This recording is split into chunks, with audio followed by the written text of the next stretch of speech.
Hello and a warm welcome everybody. We predicted 50 to 48 in favor of Sydney Sixers, but at the end of it, it turned out 99 is to 1, and it wouldn't be wrong to say 100 is to 0 because there was ecstasy in one camp and agony in other because Melbourne Renegades were in all sorts of trouble.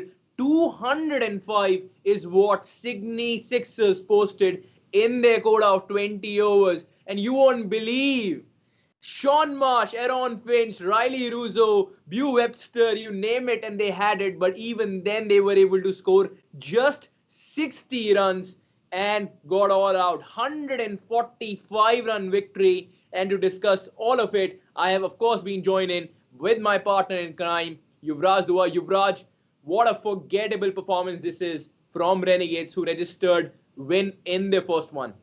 पहली बात तो समझ नहीं आया ये हुआ क्या what happened there. Melbourne Renegades 60 all out. They had the likes of Aaron Finch, Sean Marsh, as you mentioned, Riley Russo, their new signing, Boy Webster, the all-rounder, but they crumbled like a pack of nine pins. It was absolutely dreadful to watch. But on the other hand, Josh Philippe playing a fabulous innings, 95 of 57 deliveries. We all know his potential, and today he lived up to his potential. Sydney Sixers getting to 205 in the first innings. It was an absolute treat to watch, but Melbourne Renegades fans will want to look away until Melbourne Renegades doesn't deliver a better performance. Anything will be better in the next game, I think, because they got out to 60 in this game. Oh, what a tough game for them. They started on a winning note. They did something similar to the other team when they chased down 130 in 16.2 overs. And this time they were at the receiving end. 60 all out, that is definitely a forgettable performance. They have pulled off a Bangalore in BBL this time. You won't believe I was coming to that because Virat Kohli was watching this game very closely. Is something which I want to believe in. He would be happy with Aaron Finch performance the way he played because he was able to make what just 12 runs. But what happened to Josh Philippe today? He was looking just a different player to what we have seen him playing in Indian T20 League when he plays for Bangalore. He was just looking absolutely different, and he was able to show once again that he belongs to this level. And he had a forgettable season in Indian T20 League, but he's just trying to replicate a different performance altogether. Brilliant performance. Everything that he was hitting was coming out of the middle. We know how good he is, how good he can be, and today he delivered the goods at the top of the order. In the Indian T20 League, also, whenever he was playing down the order, he didn't look like the player he was. And I think the pitches are different here. The bounce is different. The ball is coming onto the bat better. So Australian players, most of them, when they have come back to Australia, they are performing really well. The likes of Glenn Maxwell, Aaron Finch, Steve Smith. I think they like true bounce. They like pitches where they can trust the bounce. Also, the home factor also comes into play. Or they don't perform in Indian T20 League. What did you say? Or they don't wish to perform in Indian T20 League. I wouldn't think they wouldn't wish to. That would be a wrong statement to make. Every cricketer, wherever he plays, he or she plays, they want to score, they want to make runs, they want to contribute in the field, they want to contribute with the ball. But I don't know what happens. Who can explain this to us? I don't know anyone can because it's a different phenomena altogether. But today, Josh Philippe was really good. How good was Jordan Silk? 45 of 19, blistering innings. Absolutely took the bowling by the scruff of its neck. 7 4s and 1 6. It was brilliant, absolutely brilliant. Jordan Silk down the order played the role of the perfect finisher. Right. It was actually that innings which propelled Sydney to 205 in their quota of 20 overs. Melbourne Renegades would have wished to believe, they would have wished that they were in the game after the first innings, but they were bundled out. It wasn't going their way from the beginning. They kept losing wickets in a heap, and a really dreadful show. They'll just want to move on to the next game very quickly. Yuvraj, I would want to tell you a couple of things which actually happened wrong for Melbourne Renegades. The first one is, of course, Aaron Finch, the captain of Melbourne Renegades, won the toss and elected to have a field. Now, when he elected to have a field, that means he assessed that the pitch will be getting better in the second innings, or he had predicted that probably that pitch can probably assist the fast bowlers at the start of it, and probably they can get some quick ones. However, both did not happen because Sydney Sixers were able to score 205 runs on the board, and when they came out to bat, it looked absolutely different because Sean Marsh and Aaron Finch, they carry some experience. Sean Marsh has played for Kings Lane Punjab for so many years. We've seen how good he has been when he plays in the T20 leagues, how good he has been when he plays for Australia as well. Aaron Finch is the captain. He performed really well when he was playing against India. And now, when he was coming back, even in the first game, he performed decently. Sean Marsh was able to score those winning runs. And what happened today? I think toss was the major aspect. Everything went wrong actually, not just the toss, the way they batted as well. They didn't conduct themselves well. Their plans were not right. Some of them were going too hard at the ball. That's why they lost wickets in a heap. A really poor show. I don't think the toss would be much of a factor because they batted dreadfully. That was the problem. They were trying to go too hard.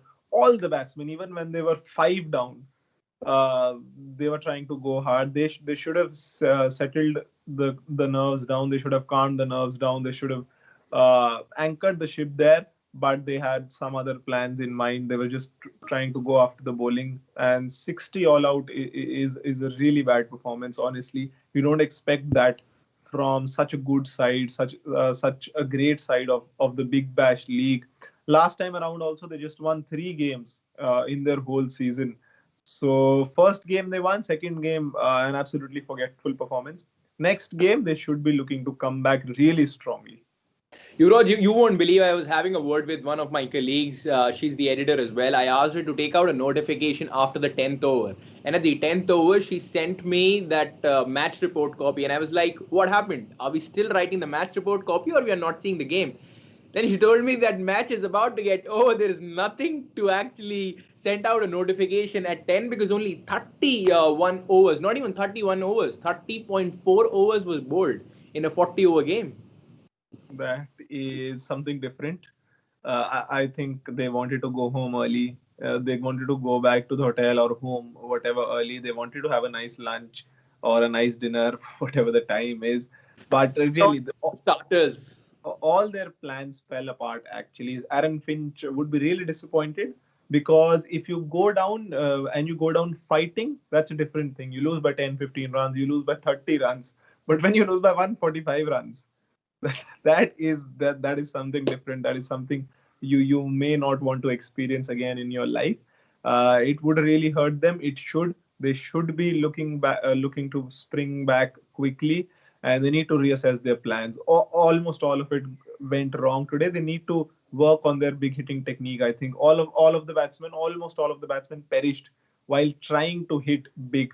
They were under the pump, and they need to handle pressure situations well, all said and done.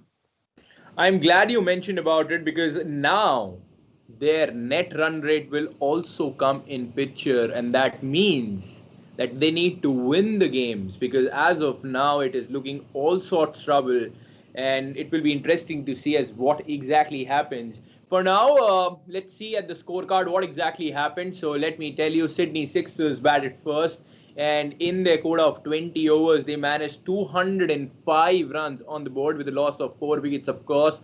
Josh Philippe, the wicket-keeper batsman for the side, played really well for his 95 of just 57 deliveries, 9 boundaries, and 3 massive sixes. Jack Edwards departed for just one, but James Spence was there. He played 16 deliveries, 17 runs for him. Then captain, of course, Daniel Hughes was joined in by Josh Philippe, 32 of 23 deliveries. Silk and Christian were there at the end, eventually helping Sixers to score that mammoth total of 205, becoming the highest runs they have ever scored in their first innings, of course. Not to look much if you are a Renegade fan because even their bowling was not good. In the batting, the highest scorer scored 13, and there were three individuals: Sean Marsh, Jake, and of course Kane Richardson. So that tells the story. And if 13, 13, and 13, 39 coming from three batsmen, That means the remainder of the batsmen just scored 21 runs. And if I also remove Aaron Finch innings, that means only 17 runs were more scored by what? 7 batsmen. And that's a lot in this format of the game. They lost 5 wickets in space of 10 deliveries, and that exactly was the difference. But how good were Sixers, bowlers, everyone contributed, be it Sandhu, Steve, Ben, Carlos Brathwaite, everyone came into picture, and at the end of it, Sydney Sixers have been able to win the game by 145 runs. Wow. Wow is the only word for Sydney Sixers, and not so wow for the Melbourne Renegades, of course. And as we have a look at the scorecard, when Daniel Hughes and James Wins when they were actually in the middle, the scoring rate was going down. But the way Silk came in and blasted everything along with Daniel Christian, who's hit a six, who hit a four, and took a single off his last delivery. It was brilliant to watch actually how they finished the innings. It was a real flourish at the end. For the Sixers, of course, Ben Washers has been doing really well. In the last game, also, he picked up 3 wickets. In this game, 4 wickets. He was expensive in the last game, conceding 37 runs in his quota of 4 overs. But this time around, he didn't give away anything. It was a class show. They were really accurate. They were right on the money from the beginning. Melbourne Renegades batsmen tried to go after the bowling from the first delivery. Sydney Sixers bowlers were attacking from the first delivery. Sydney came out on top, and it was an easy win. It might be the highest margin of defeat in the BBL, if I'm not wrong. I don't think I've seen a. It Yes. is Yes, it it is is. 145 runs is the biggest margin of defeat in the BBL that's happened in the 10th season now. 145 runs is a huge margin. If you maybe compare it to ODIs, it might be 250 odd runs because the score is just Or even 1-4 or even more. or even more. So that's a really shoddy display. Let's now give them the benefit of the doubt. Let's hope they can better their performance in the next match. Of course, they have some solid players, a lot of stars in their team: Aaron Finch, Sean Marsh, Riley Russo, uh, and a host of bowlers. Kane Richardson they have in their team. Good bowling attack. Josh Philippe did really well in the last game, picking away 3 wickets. And this time around, he was really expensive. Everyone was really expensive, actually. It wasn't going right for them. Melbourne Renegades. It was one of those off days where, uh, Absolutely. as we always say, that when a team performs as a group, they are in a better chance to win. And when no one performs, you have no chance to win the game. So no one performed today. Not a single player stepping up, giving them a good, solid performance. Not a single one. 13 was the highest score, as you mentioned. 3 players getting to 13. 4 players getting out for a duck. 1 player getting out for one. 2 players getting out for two. They were just distributing digits to the other team and to the fans. Again, let's be positive for them. Let's not bog them I down. think Yuvraj, you have summed up beautifully, because that's exactly how the performance was for Melbourne Renegades. Now I think it's time to see at the last segment of the day, and that is, of course, best tweets of the game. The first one is coming from Benjamin Blackshaw. He's saying that this is one of the strangest game I have ever watched. Wow. Another good summary of this match. One of Yeah, the it was strange because Melbourne Renegades batsmen were batting strangely. I don't know what they were doing. They could have taken some time at the crease, but they just wanted to hit everything out of the ground from ball one. That wasn't something I understood, because even Sydney batted first. They took their time, and then when the batsmen got settled in, they went after the bowling. But Melbourne Renegades came under the pump so much, they were under the pressure of the chase, that they wanted to hit everything out of the middle, which yeah. did not happen. This is cricket, and sometimes it will go for you, sometimes it won't. And in tough situations, you need to stay out there, you need to grind. They did not do that. Absolutely. And the second one is coming from Gerard Quirk. He's saying the Renegades are in absolute shambles tonight. Time to bring in Brendan Steipen and actually give him a go. What do you believe? Do they need somebody like him in the picture? I think they have a good team. Again, today was one of those strange days, weird days for them. They would be trying to get this past themselves. Of course, I think they will go in with the same 11, because who will you take out of the team? no one performed for you. When everyone performs, you can't take them out. When no one performs, then also you have a conundrum. So I think they will go in with the same 11. Let's see if they make any changes in the next game. It'll be interesting because it can go either ways. Whether uh, either you can make a host of changes, 4 5 changes, because it was such a poor performance. Either you can go in with the same 11 and impose trust in your 11, and I think they will do that because it's just the start of the tournament now. Yeah, it will be very interesting to see as what exactly happens because Melbourne Renegades are playing their next game on Saturday. That is December 19th against Hobart Hurricanes. That's a long time. They can probably see and reassess their plans as how they would want to step on the field. It will be very interesting to see as what exactly happens. We'll be back tomorrow as Sydney Thunder play against Brisbane Heat. Till then, it's a goodbye and we hope that you enjoyed our coverage.